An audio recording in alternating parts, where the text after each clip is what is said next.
Olá, meu querido estudante, tudo bem? Nessa aula de hoje nós vamos explorar o conceito de funções.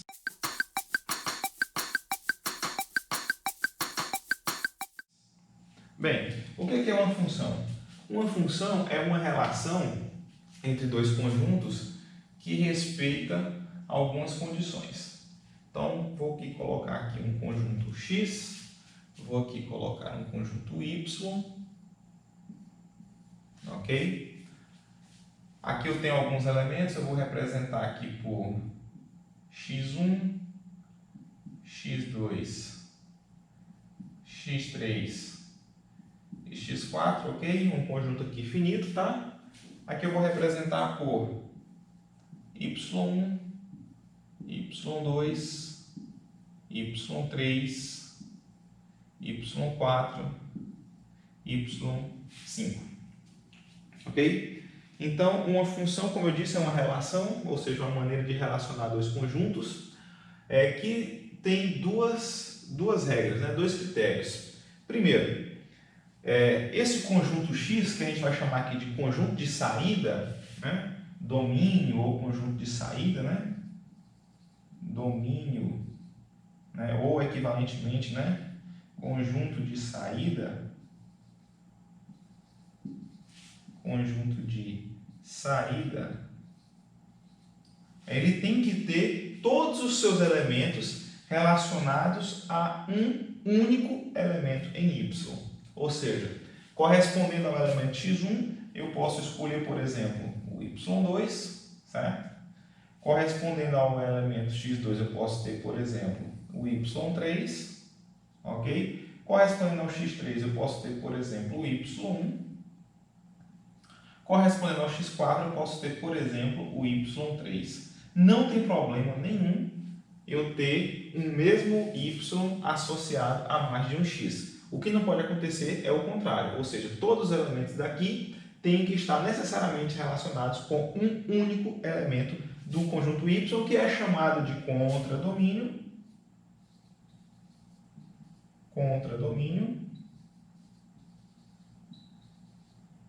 Ou conjunto de chegada. Conjunto de chegada. Ok? Então perceba que as mesmas regras que o conjunto de saída, né, que o domínio está submetido, eu não tenho essas mesmas regras impostas sobre o contradomínio. Ou seja, aqui no contradomínio eu posso ter dois elementos, um elemento associado a dois elementos aqui, coisa que não pode acontecer no conjunto de saída, e também pode sobrar elementos aqui, coisa que não pode acontecer no domínio, ou seja, as regras são apenas sobre o conjunto X. E a maneira de associar, né, cada um desses elementos, ela é arbitrária, mas uma vez que está determinado, a gente chama isso de f, né, que é justamente a nossa função f. Eu posso representar por f, posso representar por g, enfim, vou representar aqui por f. Então, f é a maneira, né, a maneira de associar, né, a maneira de associar os elementos de x aos elementos em y, ok? Então, eu poderia ter feito isso de diferentes formas. Então, uma vez que eu determino, essa maneira que está determinada, eu vou chamar aqui de f. Então, o que é que eu estou dizendo? Eu estou dizendo que uma função, para ela ficar bem definida, ela vai ter que cumprir essas regras e ela precisa, no mínimo, de 3 elementos. Né?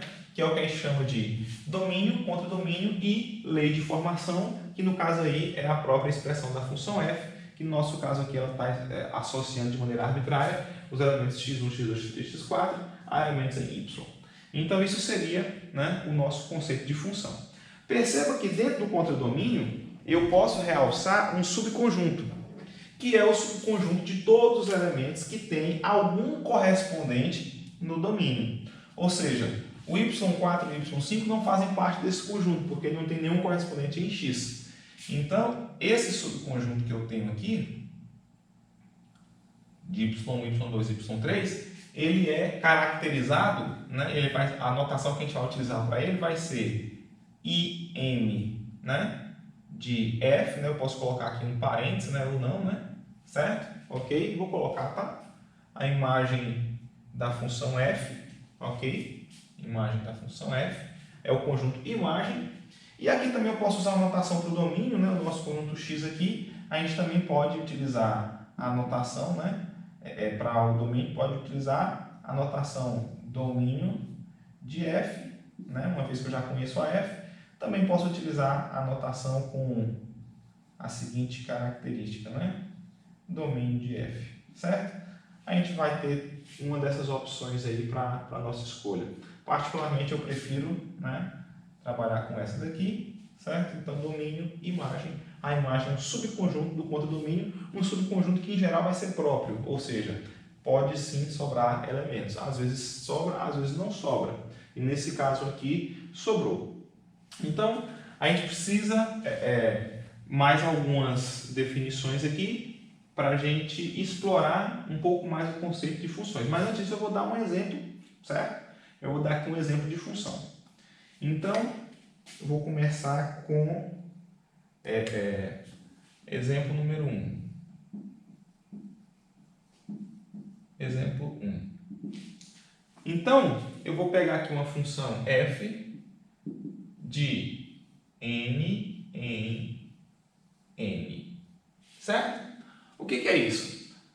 Aqui vai ser uma representação para a nossa função. Então, aqui a função f, né, eu coloco aqui 2 pontos para dizer que ela tem como domínio o conjunto n, e essa seta aqui é para dizer que eu estou levando no conjunto n também, que vai ser o nosso contradomínio, ok? Contradomínio. Então, em princípio, é uma relação, né, eu só vou saber se é função ou não, se ela satisfizer essas condições aqui. Então, aqui eu vou colocar aqui uma maneira de relacionar esses dois conjuntos e vocês vão me responder, né? Você vai observar se de fato é uma função ou se não é uma função.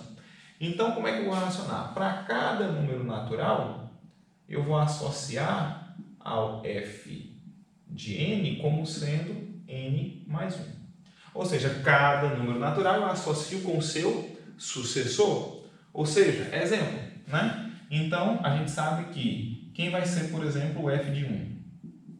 O f de 1 vai ser 1 mais 1, que é 2, né? Certo? Quem vai ser, por exemplo, o f de 2? O f de 2 vai ser o sucessor de 2, ou seja, 2 mais 1, que é 3. Quem vai ser o f de 3? O f de 3 vai ser 3 mais 1, que é 4. E assim sucessivamente, ok? Não tem como a gente colocar aqui todos os elementos, porque o conjunto do domínio aqui ele é infinito, certo?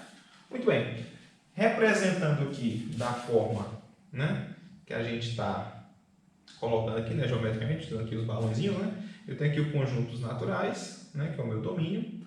Então aqui a gente tem os numerais, né, 1, 2, 3, né, e assim sucessivamente. Aqui também a gente tem no contradomínio, né?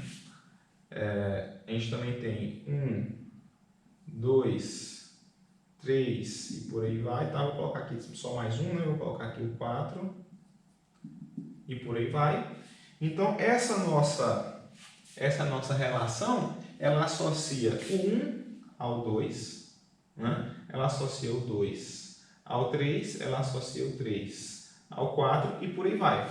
Perceba que cada elemento possui um único sucessor.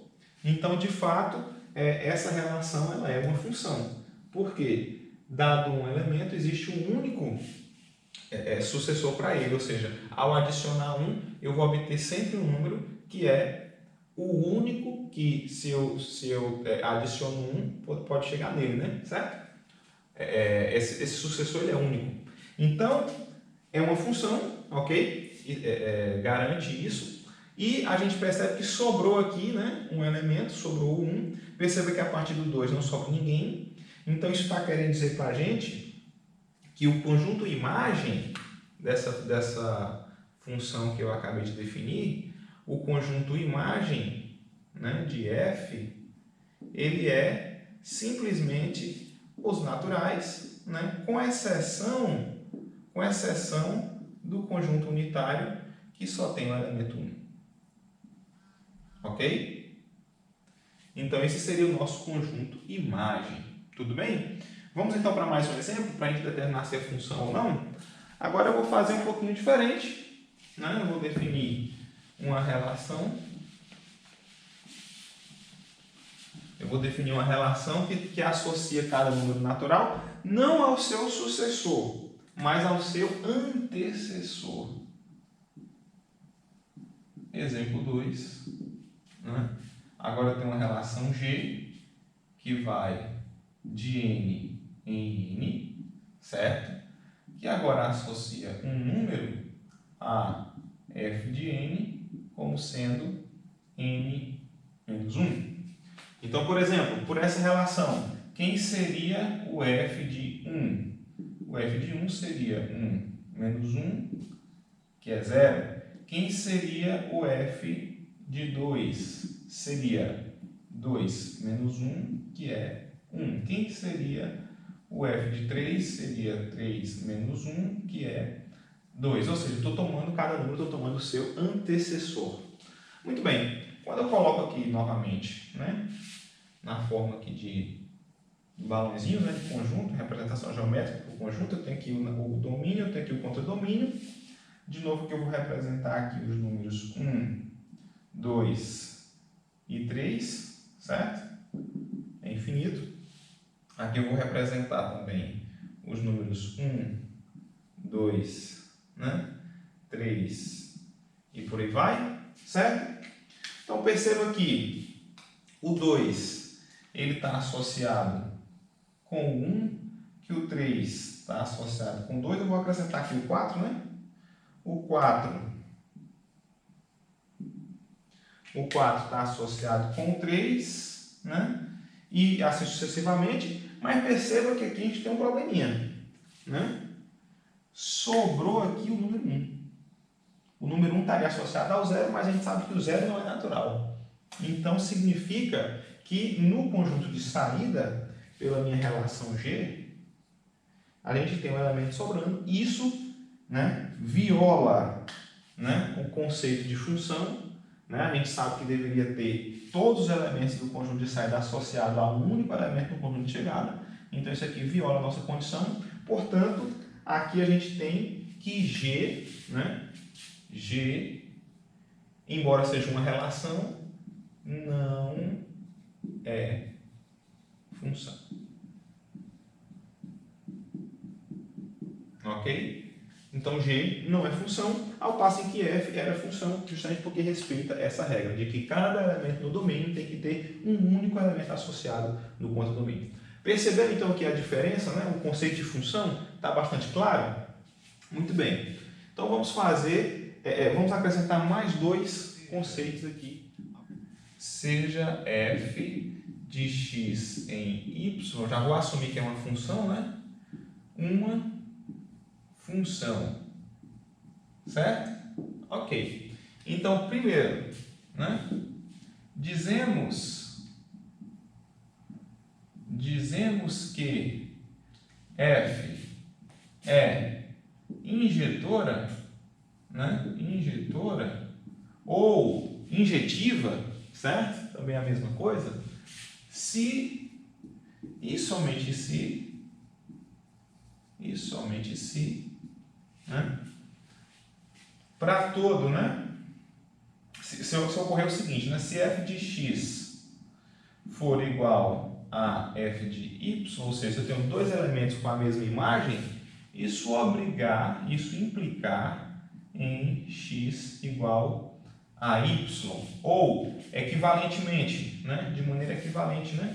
Eu também posso dizer o seguinte: se x é diferente de y, isso implica que f de x é diferente de f de y, ou seja, dois elementos distintos no domínio leva a duas imagens distintas, ok? Então, em outras palavras aqui, numa representação geométrica, a gente teria o seguinte: se aqui eu tenho, por exemplo, x1, x2, x3, aqui eu tenho, por exemplo, y1, y2, y3, y4, né?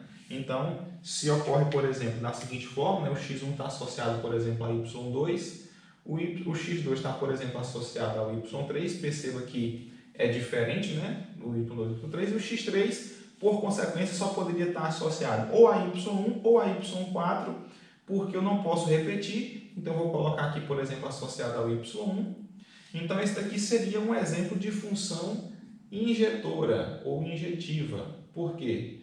Porque para cada elemento no domínio eu tenho, né, elementos únicos aqui também no contradomínio e vice-versa, né? Aqui é o conceito de função. Então, quando eu olho aqui, né, para cada elemento do contradomínio eu tenho um único no domínio associado, né? Ou melhor, eu tenho no máximo um, porque pode sobrar. Né? O conceito de injetividade não obriga que todo elemento de y esteja relacionado a um elemento de x, né? Mas obriga que eu tenha no máximo um, certo? Então, dizendo em palavras, uma função injetora, quando todo elemento no contradomínio está associado a no máximo um elemento do domínio, certo? Que é o que ocorre aqui.